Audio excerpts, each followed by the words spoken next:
Viewers, আমি আলোচনা করব মাইক্রোওয়েভটা কিভাবে কাজ করে সেটা নিয়ে। সেটা আপনাদেরকে দেখাচ্ছি। এটা হচ্ছে ফিউজ, আর ওই ভিতরে দেখতেছেন এটা হচ্ছে ক্যাপাসিটরের সাথে ডায়োড গ্রাউন্ড করা। সেই ডায়োডটা আমরা পরীক্ষা করি, ফিউজটা পরীক্ষা করতে হয়, ক্যাপাসিটরের মান পরীক্ষা করতে হয়, আর ট্রান্সফরমার বডি সাপেক্ষে এই পাশে গ্রাউন্ড সাপেক্ষে টেস্ট করতে হবে। সেটা এখানে কানেকশনগুলো আছে সেগুলো চেক করতে হবে, বিভিন্ন যে কানেকশন আছে।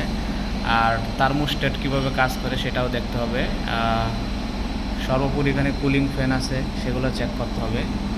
তো এটার মূলত মাইক্রোওয়েভের যে সমস্যাটা হয় সেটা হচ্ছে ট্রান্সফরমার বডি হয়ে যায় অনেক সময়, সেই বডিটা আমরা চেক করি ম্যাক্সিমাম সময়। আমি যে ফল্টগুলো বলছি সেটা চেক করতে হয়, যেমন মাইক্রোওয়েভ চেক করতে হবে, তারপরে ট্রান্সফরমার চেক করতে হবে, তারপরে হচ্ছে ফিউজ চেক করতে হবে, তারপরে হচ্ছে ক্যাপাসিটর চেক করতে হবে এবং ডায়োড চেক করতে হবে। তো এগুলো চেক করার পরেই আপনি এটা ভালো মন্দ নির্ধারণ করতে পারবেন। দেখুন, ট্রান্সফরমার চেক করবেন, ট্রান্সফরমারের যে প্রাইমারি প্রান্ত আছে এটা সম্পর্কে ট্রান্সফরমার গ্রাউন্ড হয়ে যায় কিনা, এই যে ট্রান্সফরমার গ্রাউন্ড হয়ে যায় কিনা এটা চেক করবেন। আর ক্যাপাসিটরের তো মান লেখা আছে, ক্যাপাসিটরের মান দেখবেন ওটার কত আছে। ডায়োডও দেখবেন যে এটা কত দেখায়, ফিউজ দেখবেন কানেকশন পাই কিনা।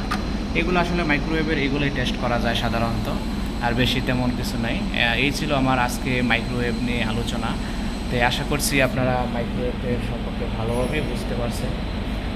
আশা করি আরও ভালোভাবে বুঝতে পারবেন। এই ছিল আমাদের আজকের ভিডিও। ভালো লাগলে সবাই শেয়ার করবেন, কমেন্টস করবেন।